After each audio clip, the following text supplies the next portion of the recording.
A paz do Senhor Jesus. Amém? Vamos nos colocar de pé. Aleluia.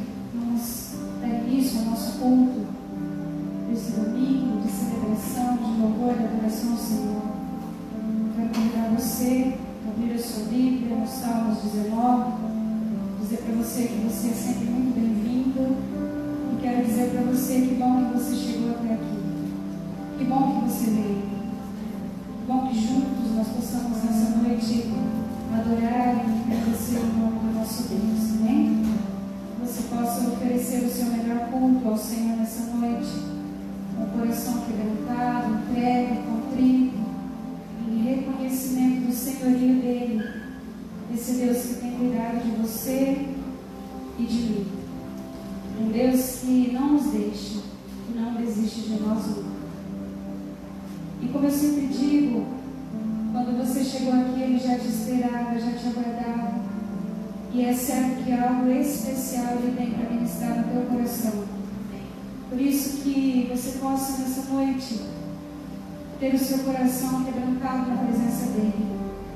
Para que aquilo que Ele tem para ministrar sobre você encontre lugar e possa trazer o fruto do qual a bênção dele já foi destinada essa noite para a sua vida e para mim. Amém? Então receba da parte do Senhor o toque das mãos dele. Que você não saia desse lugar como você chegou, mas que você saia daqui renovado nessa noite. Que você saia curado. Que você saia daqui transformado. E que você receba da porção dele, daquilo que você veio buscar. Amém? Salmos 19 diz assim: os céus proclamam a glória de Deus, e o firmamento anuncia as obras das suas mãos. Um dia discursa, outro dia, e uma noite revela conhecimento a outra noite. Não há linguagem, nem há palavras, e deles não se ouve nenhum som. No entanto, por toda a terra se faz ouvir a sua voz, e as suas palavras até os confins do mundo. Aí pôs uma tenda para o sol, o qual, como noivo que sai dos seus aposentos, se regozija como herói a percorrer o seu caminho. Principia numa extremidade dos céus e até a outra vai o seu percurso, e nada lhe foge ao seu calor. A lei do Senhor é perfeita e restaura a alma.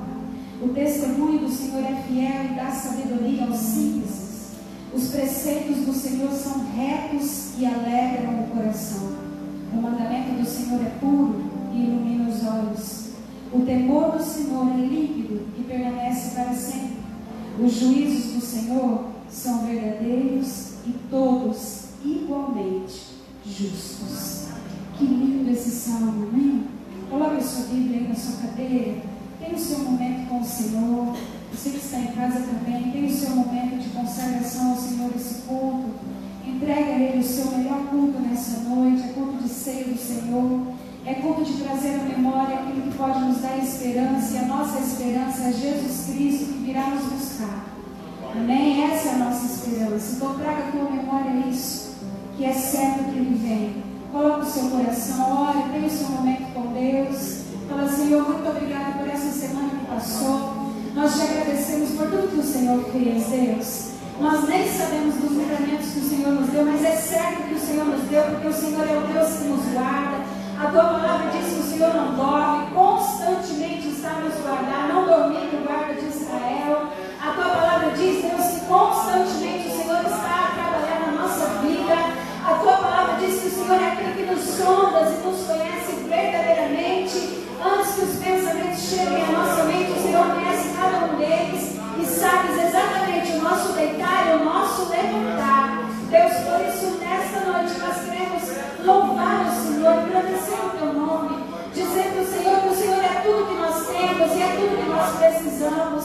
Nós nos achegamos a Ti nessa hora, nos achegamos junto ao trono da graça, a fim de encontrarmos o Seu favor. Ó Deus, em nome de Jesus Cristo, receba cada vida que chegou até este lugar.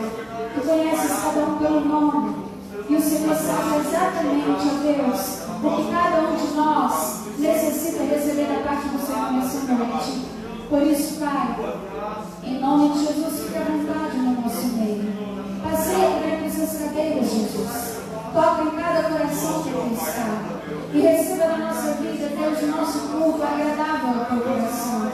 Receba o nosso louvor, a nossa coração, cânticos que serão entoados no teu nome, mãos que serão levantadas, corações quebrantados, entregues na tua presença. Senhor, recebe o nosso culto, recebe a nossa vida, recebe tudo que nós somos e tudo que nós temos diante do teu altar. Fica à vontade no nosso meio, perdoa as nossas falhas, Deus, e trabalha em nós essa noite, para que sejamos melhores a cada dia. Nós te adoramos, Paizinho querido, porque o Senhor é o nosso Pai, aquele que não nos deixa, aquele que sempre está nos cuidando, aquele que nos acolhe nos teus braços de amor e vai suprindo toda a nossa necessidade, Deus. Oh Pai, quão maravilhoso é o Senhor, não há Deus como tu. Nós te adoramos nessa noite, rendemos graças ao teu nome, rendemos louvores ao teu nome, queremos te engrandecer, ó Santo de Israel, ó Todo-Poderoso, ó Senhor dos Senhores, ó Rei dos Reis, o nosso Abba Pai. Ó Deus, recebe a nossa vida nesta noite, em declaração ao teu senhorio neste lugar, que o Senhor venha reinar nessa noite, Deus. Em nome de Jesus Cristo, receba, Pai, o nosso culto, e que o Senhor, Deus, dê uma palavra de bênção sobre nós, e tudo aquilo que possa tentar nos impedir de chegarmos ao Santo dos Santos, nesta hora, caia por terra em nome de Jesus Cristo, seja anulado toda obra do inimigo da nossa alma, tudo aquilo que ele possa tentar atrapalhar, tentando tirar do coração, tentando roubar da mente agora, Deus, em nome de Jesus Cristo, nós te pedimos, paralise agora, Deus, pelo poder que há no nome de Jesus, toda a ação do inimigo da nossa alma, e que o teu Espírito Santo possa soprar nessa noite e encher o nosso coração, a nossa mão, Deus, para a glória do teu nome, Pai, em nome de Jesus. Amém? Glória a Deus. Dê uma salva de palmas bem forte ao Senhor. Aleluia.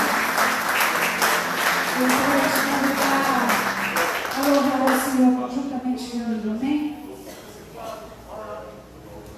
Porque a graça dele tem nos sustentado todos os dias.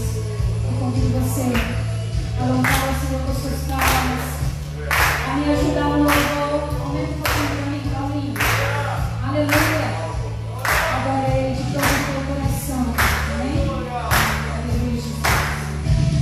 Ele derrotou a escuridão e me amou até o fim. O Rei da glória, o Rei dos reis, Jesus.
Os filhos já estão chegando aqui. Cante, igreja. Agora somos dois ou três ou mais. Encontre meu coração disposto a queimar por ti. Todos os versos e canções que eu consegui cantar, todas as vezes quebrantado, só quero te falar que teu é o reino, pra sempre. Teu é o domínio e o poder. Amém, amém. Teu é o reino, pra sempre. Teu é o domínio e o poder. Amém. Só que do começo. Aleluia, Jesus. Tenha o seu coração entregue na presença do Senhor nesta hora. Coloque-se diante dele, diga palavras de adoração a ele. Fala, Senhor Jesus, tudo está preparado nesse lugar, tudo está pronto. Aleluia. Exaltado seja o teu nome, Jesus. Mais uma vez nós vamos cantar ele, Senhor. Tudo está preparado aqui. A casa e o meu coração também. Tu és o único motivo que me fez chegar. Aleluia. Os filhos já estão chegando aqui. Agora somos dois ou três ou mais. Encontre meu coração disposto a queimar por ti. Todos os versos e canções que eu consegui cantar, todas as vezes quebrantado, só quero te falar que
Continue adorando ao Senhor Jesus.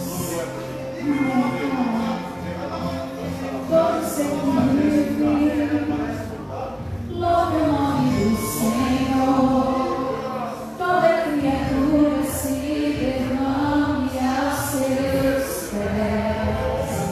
Ao som da sua voz, o universo se desfaz. Não há outro nome comparar ao grande eu sou. E mesmo sendo pó, com tudo que há em mim, confessarei que céus e terra passarão, mas o teu nome é eterno. Todo joelho dobrará ao ouvir teu nome, teu santo nome. Todo ser confessará, louvado seja o teu nome, teu santo nome. E mesmo sendo pó, com tudo que há em mim, confessarei que céus e terra passarão, mas o teu nome é eterno. Todo joelho dobrará ao ouvir teu nome, teu santo nome. Todo ser confessará, louvado seja o teu nome, teu santo nome.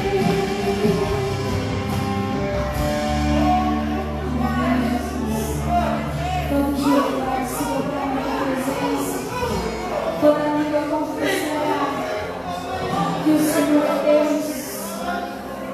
E nós nessa noite não fazemos diferente, declarando que Deus santo nome neste lugar, Pai. Porque o Senhor é Deus, tem o poder, todo o poder, aleluia. Todo joelho dobrará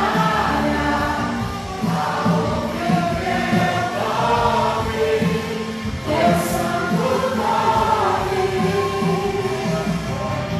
Todo ser confessará, louvado seja o teu nome, teu santo nome.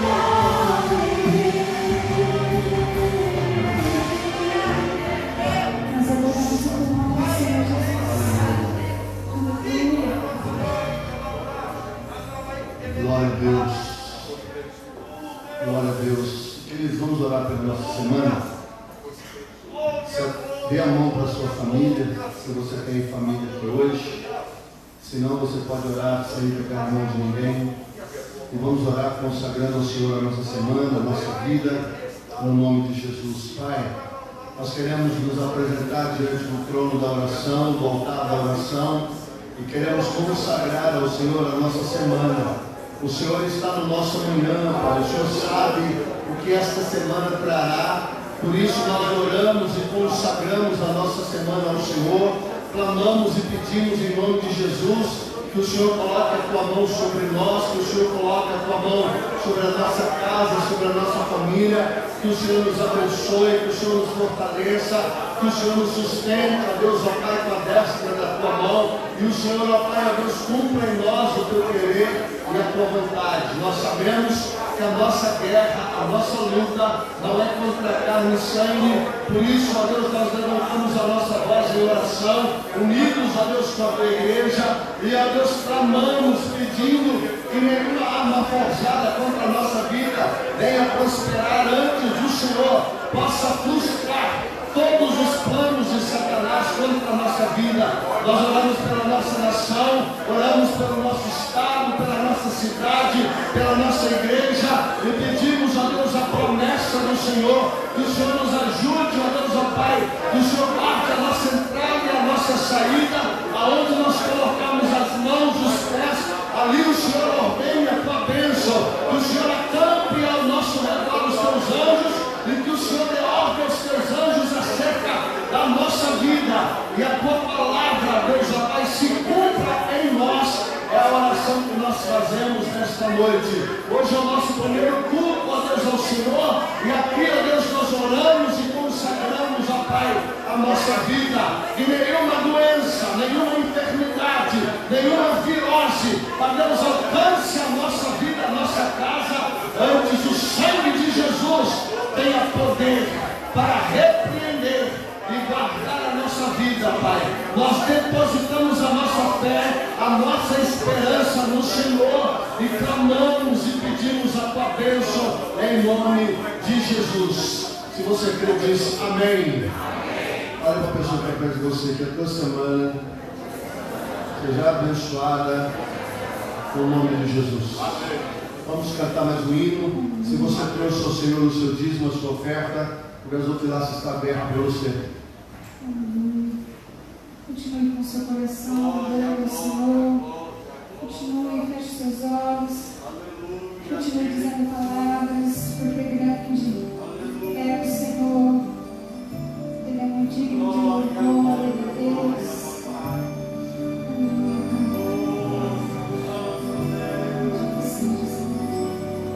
Grande é o Senhor e muito digno de louvor. Na cidade do nosso Deus, seu santo monte. A alegria de toda a terra.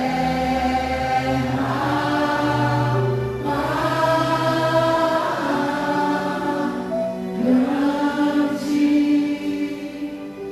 é o Senhor em quem nós temos a vitória, que nos ajuda contra o inimigo. Por isso diante dele nos prostramos.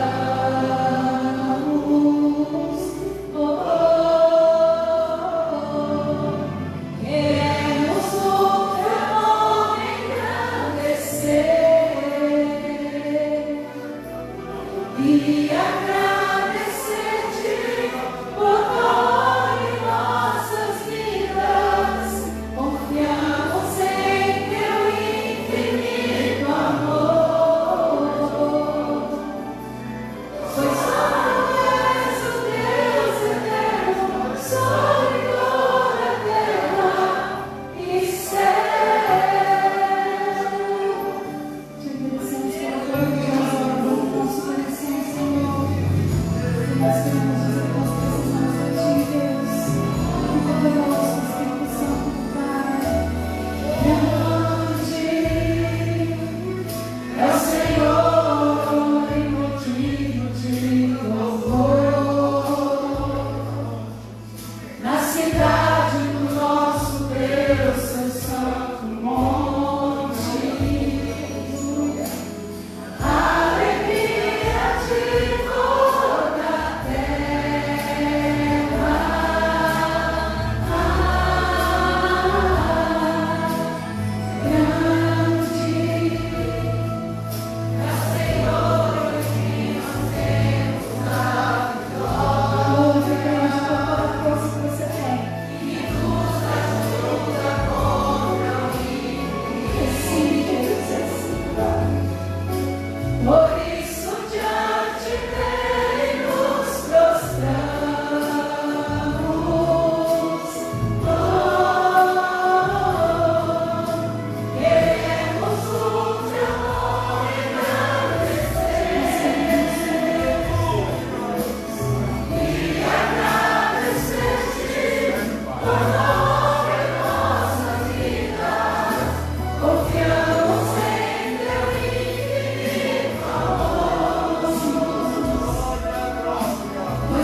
semana, você sabe, né?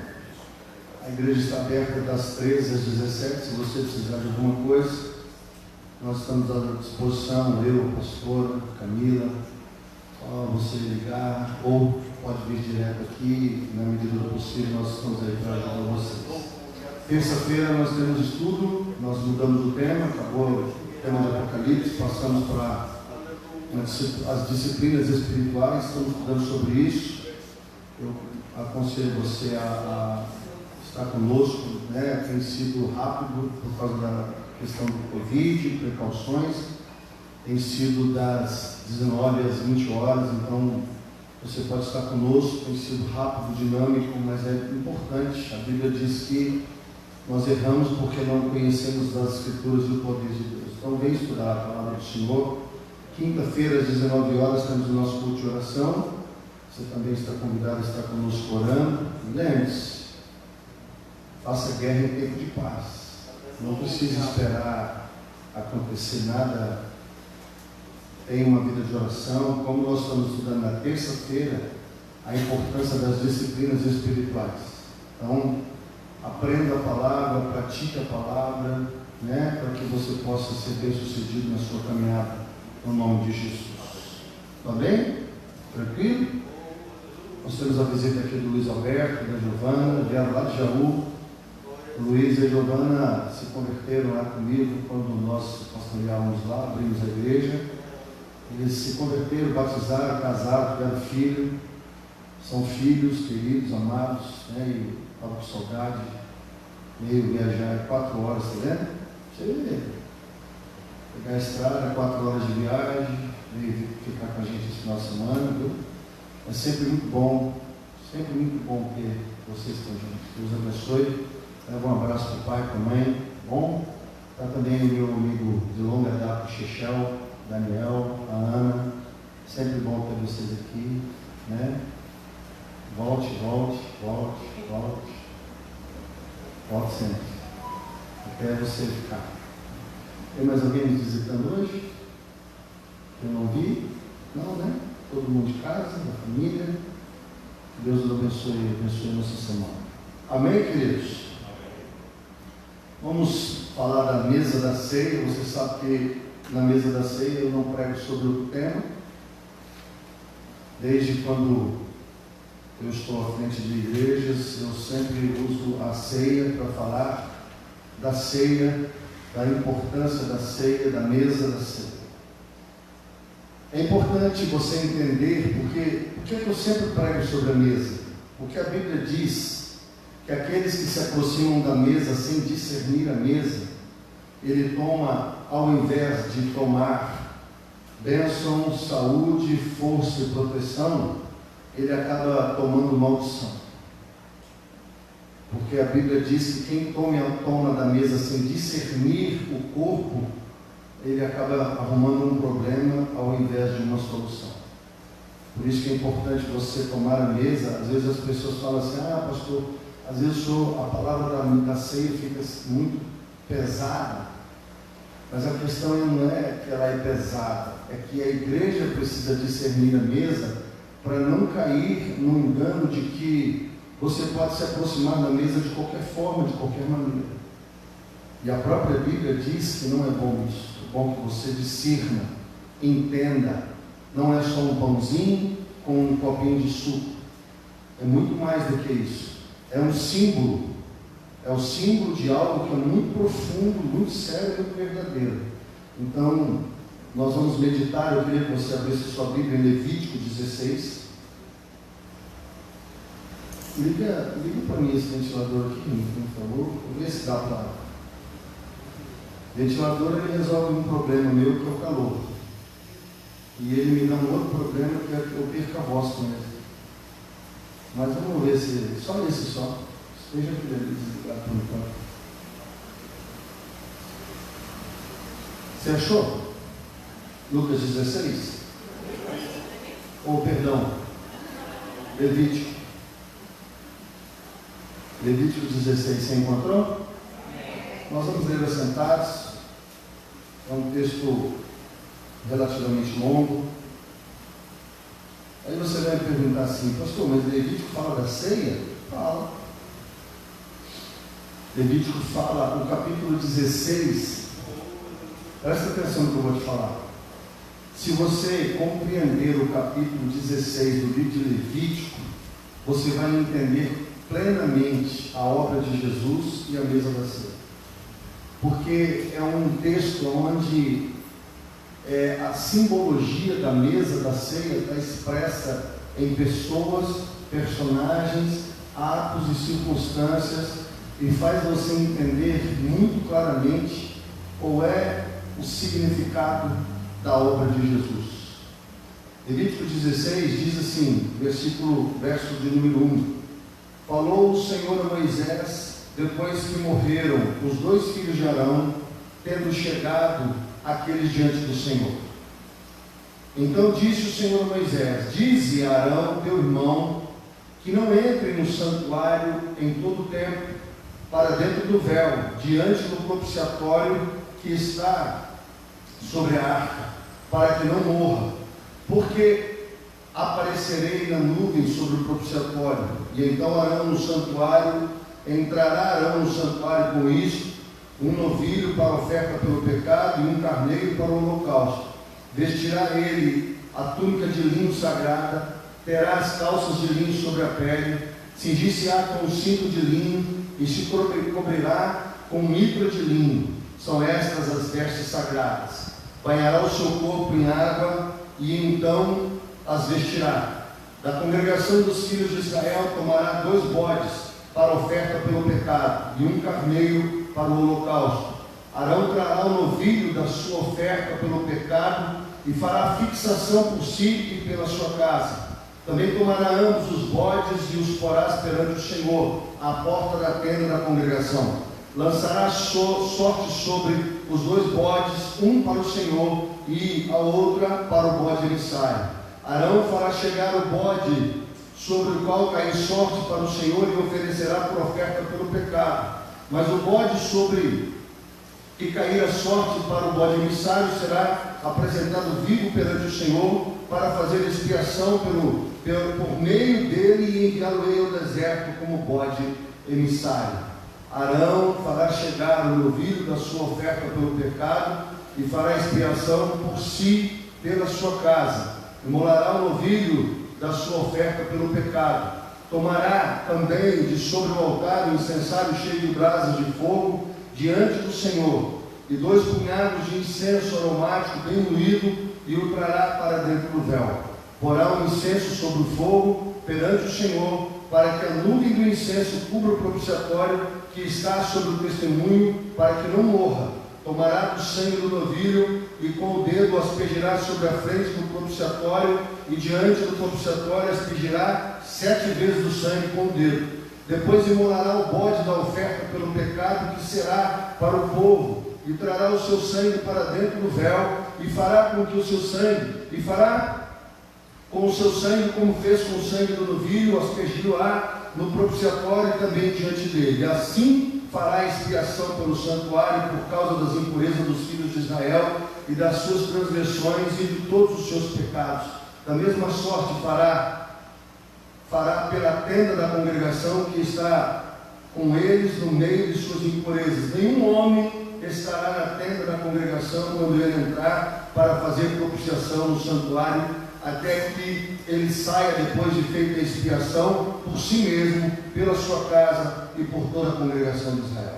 Então sairá ao altar que está perante o Senhor e fará expiação por ele, tomará do sangue do novilho, do sangue do bode, e operará sobre os chifres do altar ao redor.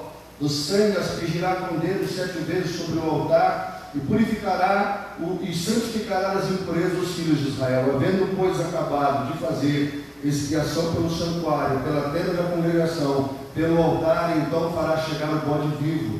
Arão porá ambas as mãos sobre a cabeça do bode vivo, e sobre ele confessará todas as iniquidades dos filhos de Israel, todas as suas transgressões e todos os seus pecados, e as porá sobre a cabeça do bode, e enviá-lo ao deserto pela mão de um homem à disposição para isso. Assim, aquele bode levará sobre si todas as iniquidades deles para a terra solitária, e o homem soltará o bode no deserto. Depois Arão virá à tenda da congregação, despirá as vestes de linho que havia usado para entrar no santuário e ali as deixará. Banhará o seu corpo em água no lugar santo, porá suas vestes e então sairá, oferecerá o seu holocausto do povo, fará expiação por si e pelo povo, também queimará gordura de oferta pelo pecado sobre o altar, e aquele que tiver levado o bode emissário, lavará as suas vestes, banhará o seu corpo em água e depois entrará no arraial. Mas o novilho, o bode da oferta pelo pecado, cujo sangue foi trazido para expiação no santuário, serão levados fora do arraial, porém as suas peles, a sua carne e os seus excrementos se queimarão. Aquele que queimar, lavará as suas vestes e banhará o seu corpo em água e depois entrará no arraial. E isso vos será por estatuto perpétuo no 7º mês, ao 10 dias do mês, afligiarás a sua alma, e nenhuma obra fareis, nem o natural, nem o estrangeiro que peregrina entre nós, porque naquele dia se fará expiação por vós para purificação, e sereis purificados de todos os vossos pecados perante o Senhor. Pai, nós queremos pedir que o Senhor ministre ao nosso coração, que o Senhor fale conosco através da tua poderosa palavra, em nome de Jesus. Quando eu me converti alguns anos atrás, eu tinha uma dúvida, uma necessidade de compreender e entender o porquê que Cristo teve que morrer. Eu aceitei Jesus sem entender muito bem a obra completa dele. Eu sabia que ele tinha morrido por mim, morrido pelos meus pecados, isso eu sabia. Mas eu nunca tinha entendido o porquê que era necessário esse sacrifício. Eu nunca tinha entendido porque que o Senhor tinha que se fazer homem, e como homem viver, e como homem morrer. Graças a Deus os anos foram se passando, e Deus me deu a oportunidade de estudar, e entender e compreender este mistério. Quando você entende a obra de Cristo, você consegue compreender a mesa do Senhor. Por quê? Porque todos os elementos da mesa do Senhor estão falando exatamente e unicamente da obra de Jesus. Quando você compreende e entende, porque nós temos uma visão muito romântica do caráter de Deus. Nós não entendemos que o caráter de Deus ele é inviolável, inegociável, e que a justiça de Deus e o amor de Deus estão na mesma medida. Nós temos uma ideia e uma visão de que Deus nos ama, e porque Ele nos ama, então Ele está disposto a deixar passar. Ele está disposto a fechar os seus olhos para os nossos erros e pecados. Nós temos uma visão romântica, e principalmente nesta geração de pregadores coaches, de pastores coaches, aonde colocam o homem como se o homem fosse o centro do universo, e Deus está não sendo o Senhor, mas sim o servo dessa humanidade. Fica muito difícil as pessoas entenderem o que significa o dia da expiação. No Velho Testamento havia um dia em que um sumo sacerdote, e apenas o sumo sacerdote, poderia entrar no lugar santo e oferecer a Deus um sacrifício por causa do pecado. Por quê, pastor? Porque Deus não tem relação com o pecado. O pecado diante de Deus morre. Qualquer pessoa que esteja em pecado diante de Deus morre. A prova disso, que o capítulo 16 de Levítico começa com uma advertência que 2 filhos de Arão tinham morrido porque entraram no lugar santo de forma indevida. Lembra de Uzá que tocou na arca e morreu? Estes textos servem para nos alertar que Deus não mudou, irmãos. O pecado continua pecado, e o Senhor disse lá em Gênesis e repetiu na Bíblia inteira: o salário do pecado é a morte. Não existe nenhuma mudança, nenhuma variação. Mas existe hoje uma ideia de que Deus nos ama tanto, tanto, tanto, que Ele está disposto a deixar passar. Não está. A mesa da ceia está falando para mim e para vocês. Se nós não entendermos o que aconteceu, nós não vamos ter uma vida de acordo com a vontade de Deus, e muito menos nós vamos dar valor ao sacrifício de Jesus. Levítico 16, ele começa dizendo: olha, os 2 filhos de Arão morreram porque eles se chegaram na presença de Deus de uma forma displicente. E aí Deus passa a explicar como deveria ser, como é que se resolveria o problema do pecado. Deus deu uma advertência para o primeiro casal e disse: não coma, porque certamente morrerás. O pecado mata. O pecado mata, irmãos. O pecado mata, e nós temos que ter isso de uma forma muito clara. E a vida de Jesus e a morte de Jesus, a ressurreição de Jesus, vem ratificar a dureza da justiça de Deus. É importante você entender alguns aspectos. Primeiro, sem sacrifício, sem derramamento de sangue, não há remissão de pecado. Você tem que ter isso muito claro. Por que Cristo teve que morrer? Porque Deus diz que não há remissão de pecados sem sangue. Tem que haver reparo. Não tem jeitinho. Não há jeitinho. É importante você entender que o sacrifício explica por que Jesus veio à terra. Por que no Velho Testamento tinha todo aquele ritual, sacrifício de animais, de novilho, de bode, de carneiro? Por que Deus usou, e hoje nós temos esse, nossa, mas por que os bichinhos inocentes tinham que morrer pelos homens pecadores? Porque Deus estava ensinando pedagogicamente uma verdade. Alguém inocente que não pecou e que não tem nada a ver com essa história vai ter que morrer. Então todos aqueles animais que estavam sendo sacrificados estavam apontando para a cruz, estavam apontando para Jesus e estavam alertando a humanidade que o pecado tem um preço caro. O preço é de morte. Não tenha justinho, puxadinho, arrumadinho. Não existe essa visão romântica que alguns querem colocar, como se Deus fosse negociar com o homem o seu pecado. Não vai haver negócio, e a morte de Jesus está deixando isso muito claro. Primeiro aspecto é isso. Você tem que entender que Jesus teve que morrer e fazer um sacrifício, porque sem derramamento de sangue não há remissão, não há reparo. A justiça de Deus pede um reparo.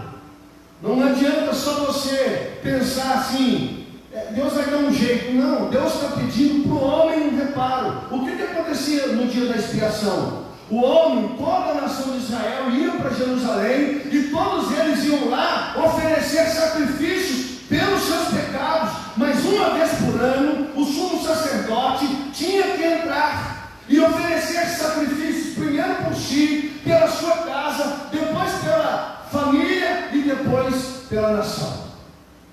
Deus deixava muito claro. Então é importante você entender o aspecto de que a nossa indignação porque animais foram sacrificados tinha uma função. Você já imaginou se você tivesse que sacrificar o seu cachorrinho de estimação ou o seu gatinho de estimação? A ideia era exatamente essa. Não pensa você que você podia pegar qualquer animal e oferecer lá para Deus, não. Tinha que ser um animal desmamado, que você tirava lá do rebanho e dava mamadeira e criava um afeto. E aí lá no dia do sacrifício, esse animal que tinha um relacionamento com você, tinha que morrer no seu lugar, para você entender que haveria um dia em que você estaria na presença de Deus e que você daria conta de tudo que você fez. Outro aspecto importante: nós temos que entender que a justiça e a misericórdia de Deus têm a mesma medida. A justiça e o amor de Deus têm a mesma medida. Presta atenção nessa mensagem. A arca, o tabernáculo, simbolizava a presença de Deus no meio do povo. Aí você tinha o átrio, você tinha o lugar santo e você tinha o lugar santíssimo. Cada compartimento do tabernáculo tinha uma revelação. Entenda isso. Havia um lugar especial que era o lugar santo. onde tinha uma arca. Dentro da arca tinha as tábuas da lei, a vara de Arão que floresceu, um pote de ouro com maná. Sobre esta arca havia um propiciatório, e sobre esse propiciatório tinha 2 querubins. Querubins na Bíblia fala do juízo de Deus. Lembra lá em Gênesis 3:24, quando o homem peca e Deus expulsa eles do paraíso, e Deus coloca 2 querubins com espadas flamejantes girando? Porque, biblicamente falando, querubins são anjos que guardam a justiça de Deus. Deus coloca os 2 querubins lá para que o homem não voltasse à presença dele. Agora, os 2 querubins estão de joelhos, com asas estendidas, olhando para dentro da arca. Por quê? Porque é no propiciatório, exatamente ali, naquele metro quadrado ali, aonde a justiça e o amor de Deus se encontram. Porque a justiça de Deus queria a morte do homem. Queria e quer. A justiça de Deus queria e quer a morte do homem, porque Deus avisou o homem que o pecado da desobediência tinha consequências. Mas o amor de Deus quer a salvação do homem. E a justiça e o amor e a misericórdia se encontram naquela tábua que a Bíblia chama de propiciatório, o lugar do juízo. No lugar do juízo você encontra misericórdia. A mesa da ceia está falando disso. Você precisa entender o que essa mesa está falando. No lugar do juízo você encontra misericórdia. O que tem sobre a mesa? Sangue. O que tem sobre a mesa? Pão. Que fala da humanidade de Jesus, que fala do fato dele ter se despojado da sua glória e ter se feito homem, e como homem, filho do homem, ter vivido sem pecado e morrido no nosso lugar, em nosso favor. É importante você compreender isso. A justiça e a misericórdia se encontram. Uma quer a sua morte, a outra quer a tua salvação. Mas a justiça de Deus, para perdoar, pede reparo. Mas nós não podíamos fazer o reparo. Não estava em nós esse poder. Por isso o Senhor sai da sua glória, se torna homem e vem ao mundo para poder fazer a propiciação ou tornar-nos favoráveis a Deus e voltar e nos reconciliar com Deus. Entende isso?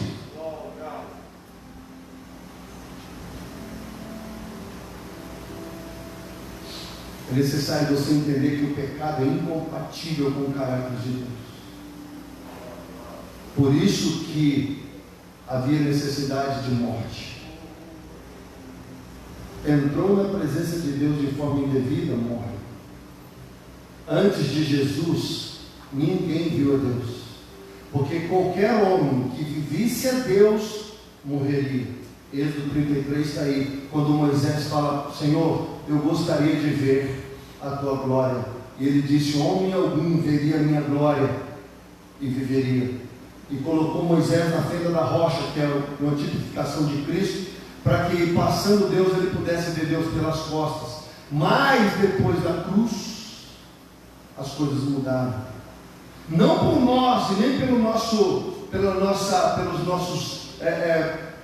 vamos dizer, pelas nossas virtudes, mas pelo sangue de Jesus. Porque quando o sumo sacerdote jogava sangue sobre o propiciatório, e a arca do Senhor simboliza a nossa vida, quando Deus olha para dentro de nós, quando Deus olha para dentro do nosso coração, Ele não nos vê. Ele vê o sangue de Jesus, a vida de Jesus. Ele vê Jesus, e é por causa que Ele vê Jesus em você, é que Ele aceita você, não por você, mas por causa do sangue de Jesus que está sobre aqueles que entendem a revelação e que aceitam o sacrifício de Jesus. É importante você compreender isso para você não tomar só um pãozinho e um cálice. É importante você compreender, olha aqui, Deus estava de um lado, a humanidade de outro. Havia necessidade de alguém que intercedesse. Aí você vai entender por que Timóteo diz que Jesus é o perfeito mediador. O sacerdote e o sumo sacerdote, no contexto da revelação, nada mais é do que alguém que se coloca entre Deus e o homem e intercede. Quando Deus institui o sacerdócio, o que Deus estava mostrando para a humanidade? Que alguém iria fazer a mediação. É isso que sacerdotes fazem, intercedem pelo povo, chegam na presença de Deus e clamam pelo povo, chegam na presença de Deus, e era exatamente isso que acontecia no Velho Testamento, e é exatamente isso que acontece hoje no ministério sacerdotal de Cristo, através da igreja. É necessário você entender que aquele sumo sacerdote, revestido de uma roupa de ouro, com joias no peito, de valores inestimáveis, inimagináveis. Como que nós vamos falar o valor de uma placa de ouro que tinha 12 pedras preciosas? Meu irmão, um valor absurdo. O sumo sacerdote gozava de um alto valor, justamente porque o sumo sacerdote estava apontando para Cristo, não o homem, mas para Deus, a importância de Jesus. Por isso que Jesus não veio do sumo sacerdócio de Arão, mas veio do sumo sacerdócio de Melquisedeque. Alguém que entrasse na presença de Deus, presta atenção, porque a mesa está falando disso. Alguém tinha que entrar na presença de Deus, correndo o risco de morrer. Você está entendendo isso? O sumo sacerdote tomava banho, se preparava, oferecia sacrifícios, aspergia sangue sobre ele. Aí ele entrava com uma corda amarrada na cintura e os outros sacerdotes lá fora no átrio, porque se os sininhos da roupa do sumo sacerdote parassem de bater, é porque ele tinha morrido na presença de Deus. Aí ele chegava lá com o sangue, primeiro oferecia por ele e pela sua casa. Aí ele saía, tomava banho, trocava as vestes, pegava outro sangue do cordeiro, entrava e oferecia pelo pecado do povo. Pastor, o que o senhor quer dizer com isso? Presta atenção. Se você ler o capítulo 16, você vai ver que no dia mais importante do trabalho, o sumo sacerdote trabalhava uma vez por ano. Mas era um trabalho mortal. Só ele entrava lá dentro uma vez por ano, e havia toda uma situação e um ritual para que ele pudesse entrar e sair vivo. Aí você precisa entender que o sumo sacerdote não podia entrar com as suas vestes de glória. Ele tinha que tirar as vestes de glória, colocar roupas simples. Pastor, o que quer dizer isso para nós? Por que quando Jesus vem, sendo o Rei da Glória, a Bíblia diz que ele se despoja da sua glória, se torna homem, nasce numa manjedoura? Sabe por quê? Porque o sumo sacerdote precisava substituir o pecador. E ele mostrava que Deus viria em forma de um homem humilde, como servo. Jesus veio a primeira vez como servo, humilde, despojado de toda a sua glória, de todo o seu poder, como homem. Então aquele sumo sacerdote, no dia da expiação, ele tinha que entrar com vestes de linho simples, representando exatamente que Jesus abriria mão da sua glória e se tornaria homem. Aí você precisa entender toda aquela situação. Alguém que estivesse intercedendo, causando o reparo, porque expiação quer dizer isso. É o dia que você tem que reparar o agravo, seja da culpa, do castigo, alguma coisa ia ter que ser feita para que aquilo fosse reparado. Então o sumo sacerdote estava falando, apontando para Cristo. Todos aqueles animais que eram sacrificados estavam falando que alguém inocente, perfeito, sem defeito, teria que morrer no lugar. Há um encontro ali na mesa da proposição, onde a justiça e o amor de Deus se encontram. Aí você fala, acabou a revelação? Não, acabou não. Levítico 16 diz que depois que ele se santificava, depois que ele oferecia sacrifício, aí ele tinha 2 animais, 2 bodes. Aí ele lançava sorte. Lembra que lançaram sorte sobre as túnicas de Jesus? Você entendeu por que ou não? Lançaram sorte sobre a túnica de Jesus. Lançava sorte sobre os bodes, e um era sacrificado pelo pecado. E o outro, pastor? O outro, depois que o sacrifício era feito, o sacerdote vinha, colocava a mão sobre a cabeça do segundo bode, que ficava vivo, e ele confessava todos os pecados de Israel. Todos. De A a Z. E aí um guia pegava aquele bode que tinha recebido todas as confissões e era levado ao deserto para ser vagado lá. Pastor, revela aí, o que tem de revelação para nós? Presta atenção. Os 2 animais simbolizam Jesus. O primeiro animal que morre, o primeiro bode que é ofertado pelo pecado, fala da mesa, do sacrifício e da morte de Jesus. Aí você fala assim, mas e o outro bode? Você lembra que quando Jesus foi crucificado, ele teve que ser crucificado fora da cidade? E ele pegou e levou sobre si as nossas culpas, os nossos pecados e as nossas iniquidades. Então, quando Jesus estava lá carregando a cruz, quando ele foi tirado da cidade, ele estava cumprindo aquilo que em Levítico 16 estava dizendo sobre um animal que receberia as confissões e que levaria sobre ele e seria tirado do meio do povo. Aí você fala, mas como é que Jesus fez isso? Ele morreu? Sim. Ele não morreu? Morreu. Não ressuscitou no 3º dia? Ressuscitou. Então, depois que havia o sacrifício, o outro bode levava a culpa. Você já viu aquela expressão bode expiatório? Alguém que leva a culpa de alguém? Essa expressão a gente conhece bem. É um bode expiatório. Ele vai levar a culpa. Não é ele, mas ele vai levar a culpa. Então, quando a Bíblia está dizendo, e ele levou sobre si as nossas culpas. Aí você fala, mas o que significa isso? Significa que Jesus é aquele que recebe a tua confissão e lança no mar do esquecimento. Jesus não é como a gente. A gente perdoa, mas não esquece, fica lembrando, falando, jogando na cara. É só pisar no pé. Mas Jesus não. Jesus é aquele que quando você se arrepende e confessa, ele leva a sua culpa sobre ele e ele lança fora. A mesa está falando disso. A mesa está explicando para nós de uma forma visual aquilo que acontece no mundo espiritual. Você precisa entender que Jesus veio como sumo sacerdote da ordem de Melquisedeque. Entrou uma vez só, não com sangue de animais, mas com o sangue dele. Ofereceu por você e por mim, lá na presença do Pai dele.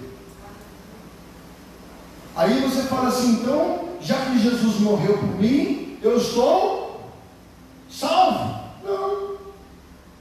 Quando é que você vai ser salvo? Quando você olhar para Jesus, o Cordeiro de Deus que tira o pecado do mundo, se arrepender dos seus pecados, confessar as suas culpas, e estas culpas serão lançadas sobre Jesus, e Jesus vai levar elas de você e lançar no mar do esquecimento. Não é a cruz de Jesus que te salva, não é o sacrifício de Jesus que te salva. O sacrifício e o sangue e a cruz é o meio pelo qual você é perdoado, propiciado, expiado, redimido. É o meio. Mas quando é que eu sou salvo de fato e de direito? Quando eu confesso. A única coisa que separa você de pecado é a confissão. O dia que você olha para Deus e fala, Senhor, eu me arrependo. O dia que você confessa os teus pecados e abandona, neste dia você alcança graça e misericórdia. É disso que a mesa está falando. É necessário que você entenda O que a Bíblia está dizendo para nós através da mesa da ceia? Primeiro, você precisa de um sacerdote, porque você não pode entrar na presença de Deus pelo seu próprio mérito. Você tem que ter alguém que vai mediar você. Entendeu isso? Quem fez isso? Jesus. Ele pegou minha vida, sua vida, toda a humanidade, foi na presença do Pai e ofereceu para o Pai um reparo, a altura. Qual era o preço? A morte. Ele morreu. O que a mesa da ceia fala mais, pastor? Ele fala que para que o sacrifício fosse aceito pelo Pai, o sacrifício tinha que ser perfeito. Por isso que o animal tinha que ser sem mancha e sem defeito, porque o sacrifício também tinha que ser perfeito. Por isso que Jesus tem o sacrifício que redimiu o homem de uma vez por todas, porque o sacrifício dele foi perfeito. Do que a mesa da ceia está falando? Precisamos de alguém que leve os nossos pecados, que possa receber sobre ele a transferência. Por isso que quando você olha para a cruz e entende o que está acontecendo, os teus pecados são lançados sobre Cristo e a justiça de Jesus é lançada sobre você. A mesa da ceia está falando que nós precisamos de alguém que leve sobre si os nossos pecados e as nossas culpas. E foi Jesus que fez isso. Nós transferimos para Jesus os nossos pecados e as nossas falhas, e Jesus, por isso, transferiu para nós a sua justiça. Por isso que nós somos justificados pela fé em Cristo. A mesa da ceia também fala que precisamos de alguém que possa receber as nossas confissões e arrancar de nós as nossas culpas. Por isso que o segundo bode recebia imposição de mãos do sumo sacerdote, e depois que ele confessava o pecado de todo mundo, aquele bode era levado para fora do arraial.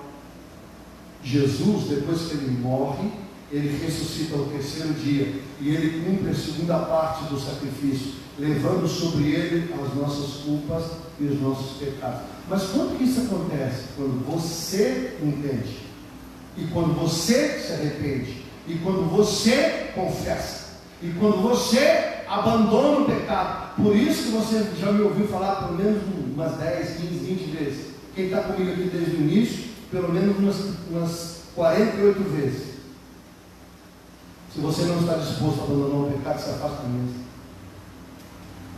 Mas se você chegou aqui como pecador, falho, errado, errei, pastor, abandone o pecado, se arrependa, confesse, abandone e come da mesa.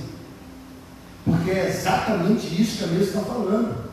Jesus veio e morreu pelos pecadores.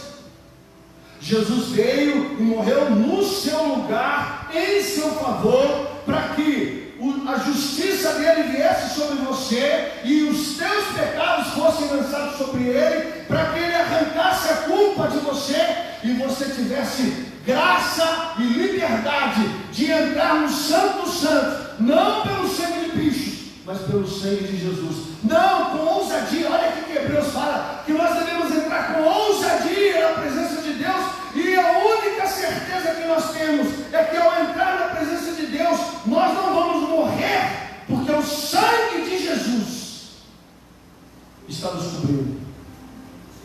Nós entramos na virtude de Jesus, na presença do Pai, e por causa do sangue de Jesus é que Deus nos aceita. É isso que a mesa está falando. Quem poderia fazer isso? Só Jesus. Por isso ele é o perfeito mediador. Por isso ele é o perfeito sacrifício. Por isso que você não pode achar que Deus vai simplesmente olhar para você e aceitar você como você está, todo torto, bagunçado, regaçado, em pecado. Existe uma hipergraça sendo pregada, aonde você tira completamente a justiça de Deus, como se a justiça de Deus deixou de existir. Deixou de ouvir.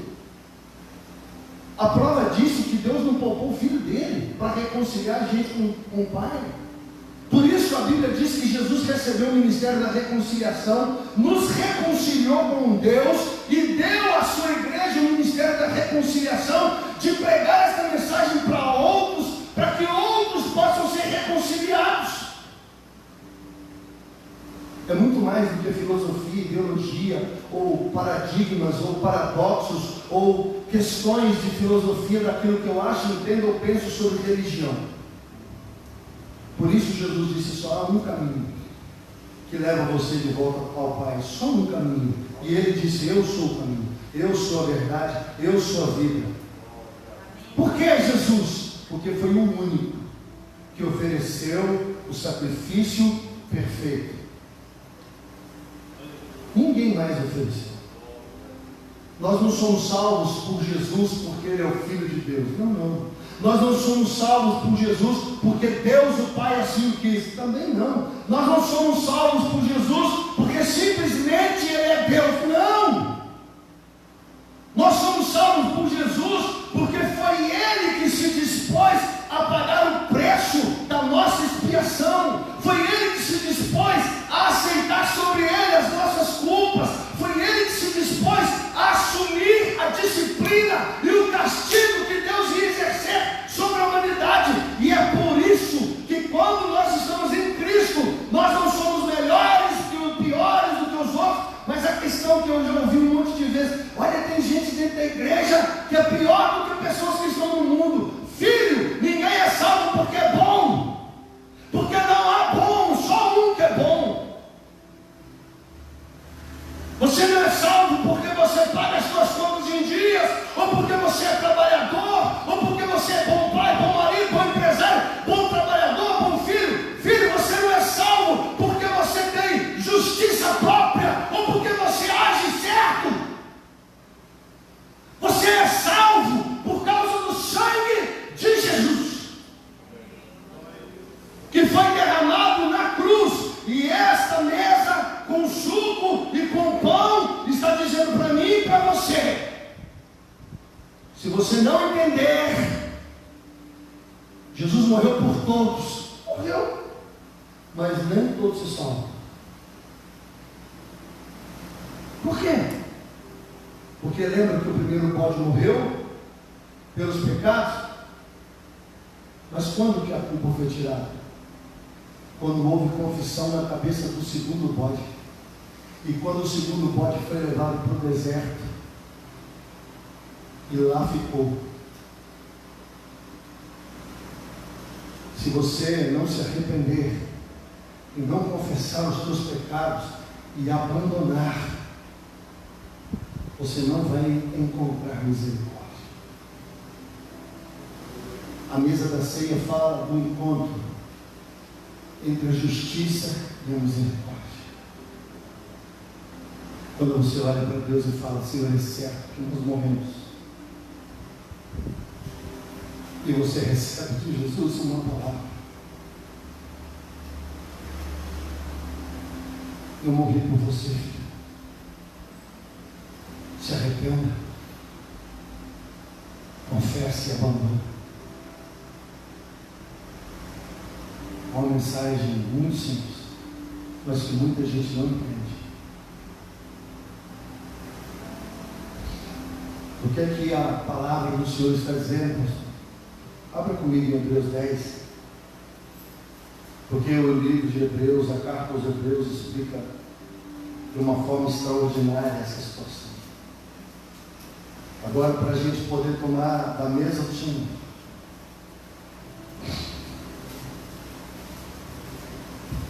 Hebreus 10, 26 está dizendo: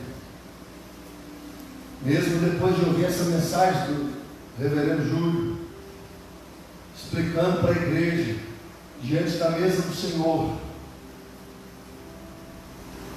se mesmo assim você quiser viver deliberadamente em pecado, olha o que diz aqui, porque depois de tudo isso, depois que você entende que o Verbo deixou a glória, se fez carne, se tornou um sumo sacerdote pela ordem de Melquisedeque, entrou na presença do Pai e ofereceu o seu sangue, não foi sangue de animal, o seu sangue, a sua vida, em favor da tua vida.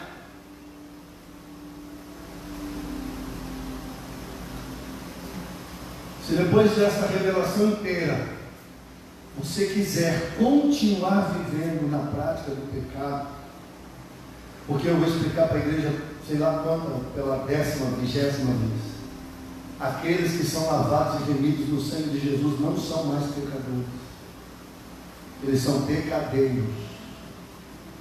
Qual que é a diferença? Pecador é quem vive na prática do pecado. Pecadeiro é uma pessoa que está exposta ao pecado e pode eventualmente, por um motivo ou outro, pecar, errar, mas que não vive na prática. É diferente. Uma coisa é pecador, quem vive na prática, outra coisa é pecadeiro, alguém que pode pecar. São duas coisas bem diferentes. Porque se vivemos deliberadamente em pecado, depois de termos recebido o pleno conhecimento da verdade, já não resta sacrifício pelos pecados. Por que é difícil você restaurar um desviado?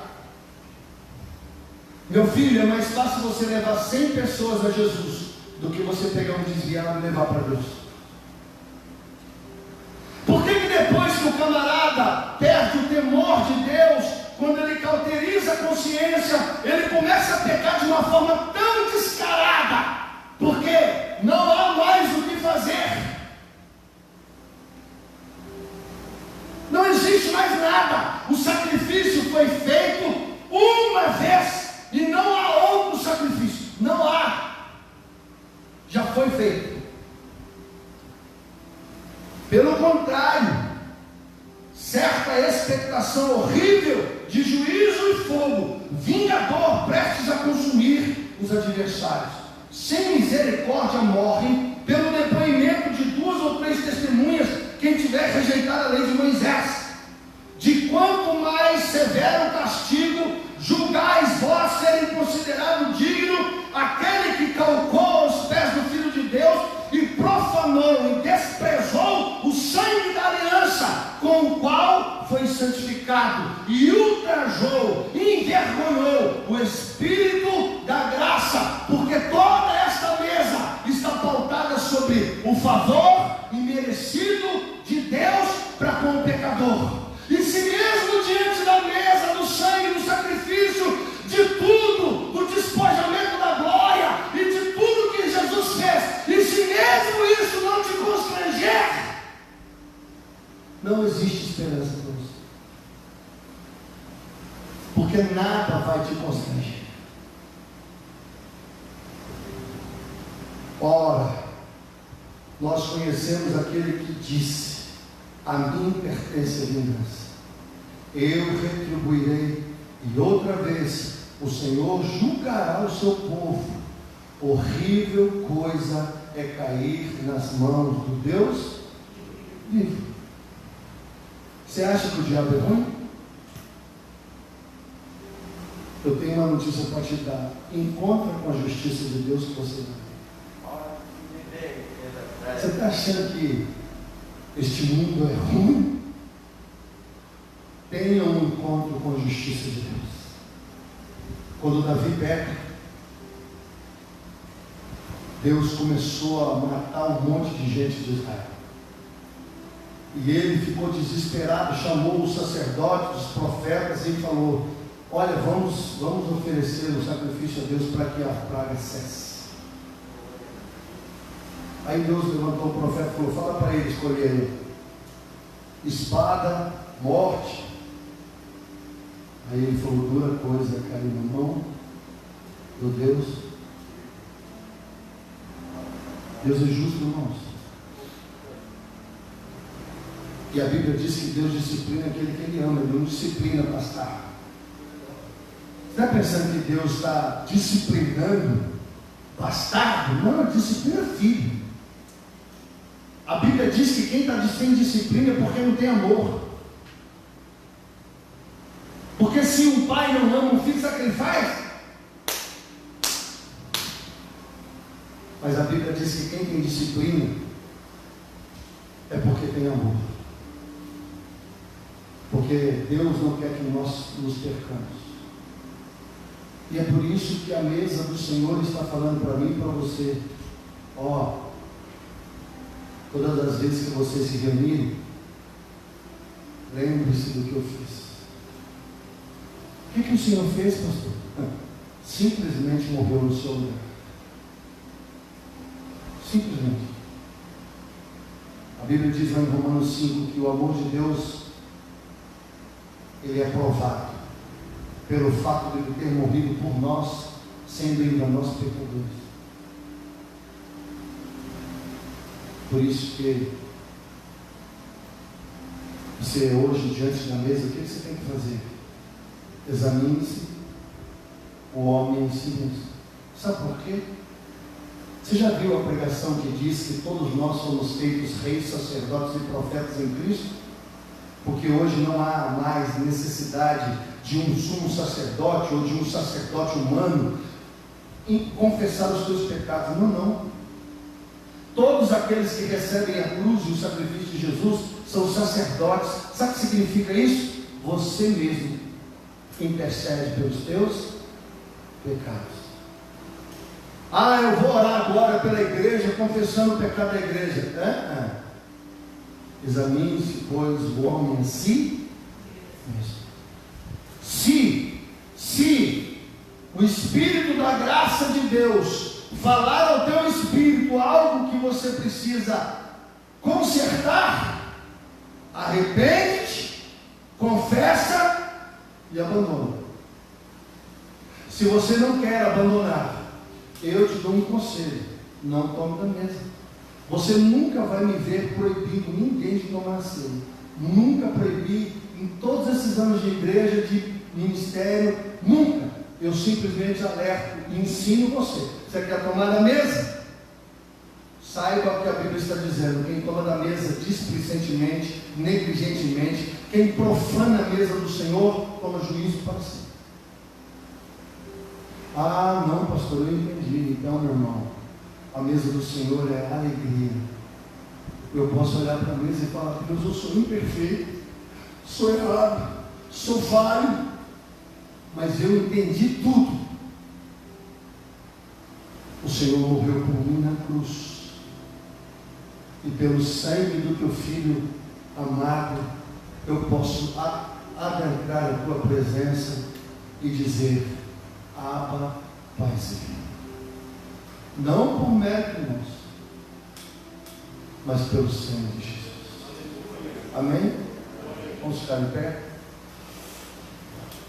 Você pode fechar os teus olhos e olhar para dentro do teu coração. Eu quero te dar aí alguns segundos para que você possa olhar para dentro de você. E se o Espírito da graça convencer você de que há algo errado, que há algum pecado que te assola e que tem te feito tropeçar, hoje você tem a oportunidade de entender que o sangue de Jesus foi derramado por você, para que você pudesse ser livre do pecado. Pai, eu quero orar com a tua igreja. O Senhor é quem olha o coração. A Bíblia diz que nós olhamos o exterior, mas o Senhor não. O Senhor sonda o coração. Espírito Santo, se há no nosso coração algo que o Senhor nos revele, nos mostre, para que diante da mesa a gente possa confessar, lançar sobre o Senhor, para que o Senhor leve de nós a culpa e que a gente possa receber mudança, transformação. Nós agradecemos imensamente pelo teu amor. Diante da tua justiça, que quer a morte do pecador,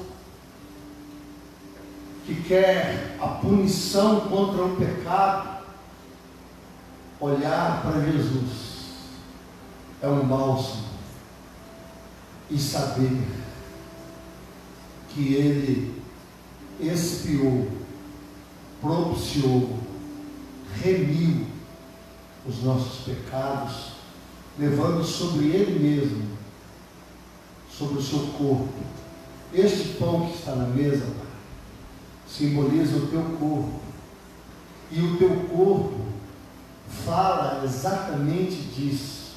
Aquelas 39 chibatadas que o Senhor tomou de azorrague sobre a tua carne, falam do processo pelo qual o trigo é moído, sovado, assado, falando do juízo do Senhor que recaiu sobre o Senhor. E este suco de uva, que simboliza o teu sangue, simboliza a nova aliança. O Senhor derramou a tua vida ali na cruz, para nos dar vida. E esta mesa, ela é maravilhosamente, extraordinariamente graciosa, para nos lembrar da tua infinita misericórdia. Obrigado por esta mesa, obrigado pelo pão, obrigado pelo suco, que simbolizam a obra de redenção da humanidade. Abre os nossos olhos, os nossos ouvidos, e dá-nos revelação daquilo que o Senhor fez, para que nunca nos aproximemos da mesa de forma negligente ou profana. Antes, que a gente tenha a mesa do Senhor em alto estilo, sabendo que ela simboliza um amor imensurável, uma graça inexplicável e uma obra que não tem como discernir somente pelo teu Espírito Santo. Por isso nós oramos e consagramos esta mesa ao Senhor. Amém, igreja? Quero convidar o irmão Sebastião, a irmã Marlene, a irmã Edilene Queiroz. Como é que vai funcionar, pastor? Você vai sair do seu lugar, dá um intervalozinho para a primeira fileira, só para não tumultuar. Pegue o seu cálice, pegue o seu pão, volte ao seu lugar e aguarde a igreja para que juntos, porque possamos tomar a ceia.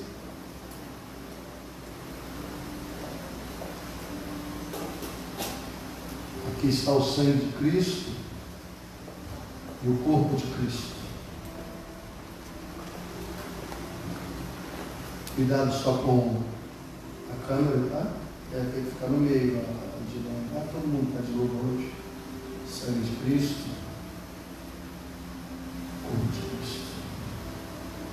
Enquanto a pastora louva com o hino, você pode sair do seu lugar, pegar o seu pão, pegar o seu cálice e voltar ao seu lugar, para que juntos possamos ceiar. Amém? Amém? Então?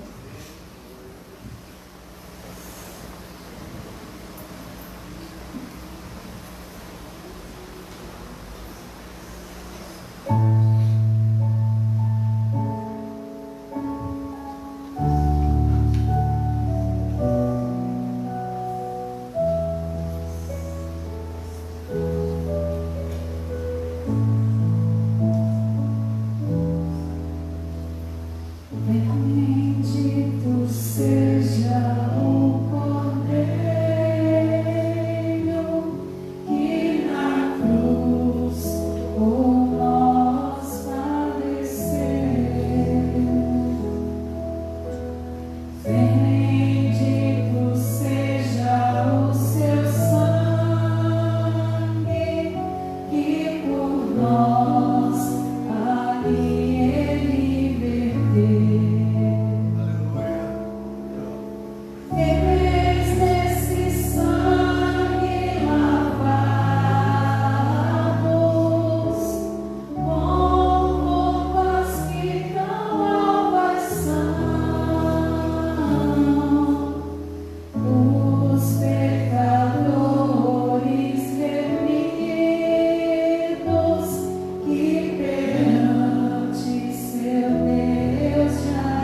Aleluia. A Bíblia diz que na noite que Jesus foi traído, ele pegou um pão semelhante a este, partiu e ele disse: este é o meu corpo que é partido por vós. O pão simboliza a humanidade de Jesus, simboliza o despojamento da sua glória se tornando homem, simboliza todo o sofrimento que ele recebeu sobre ele, e assim como um grão de trigo cai na terra e morre, dá frutos e passa por todo um processo para poder chegar à confecção de um pão, assim foi com Cristo. Por isso eu quero convidar você a tomar o seu pão e em memória do Senhor, até que Ele venha nos buscar, comamos. Aleluia. Santíssimo é o nome da tua glória.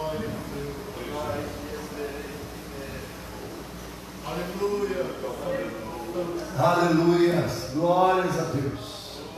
Louvado e engrandecido seja o Senhor, porque se ofereceu por nós, levou sobre si as nossas dores, enfermidades, levou sobre si os nossos pecados e a nossa culpa. Da mesma forma, Cristo pegou um cálice e disse: este é o cálice da nova aliança no meu sangue. Ele fez uma oferta única e exclusiva, entregou sua própria vida, e isso está simbolizado pelo suco que simboliza o fruto da vide, que fala de Cristo. Em memória do Senhor e até que Ele venha nos buscar, que a gente possa tomar do cálice.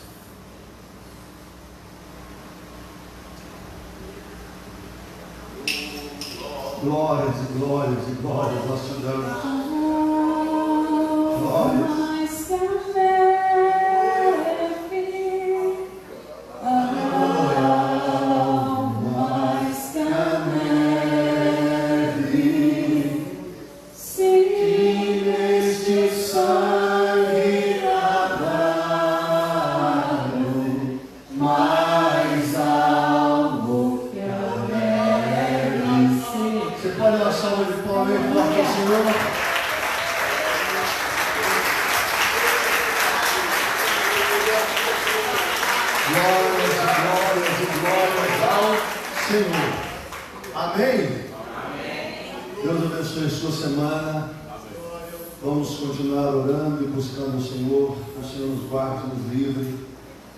Poderoso e glorioso de Jesus. Levante suas mãos.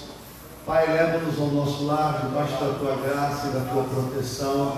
Continua falando o nosso coração, revelando o nosso coração, ensinando-nos, ó Deus, para que possamos andar na tua presença, debaixo da tua graça e poder. E agora que o amor de Deus, o nosso Pai, a graça de Cristo, o nosso Senhor e Salvador, a comunhão e a consolação do Espírito Santo seja com cada um de vós, desde agora e para sempre. Amém? Pessoal do fundo, tenha preferência para sair. Evite tumultos aí na frente da igreja. Saúde os seus irmãos de longe. Deus te abençoe. Boa semana.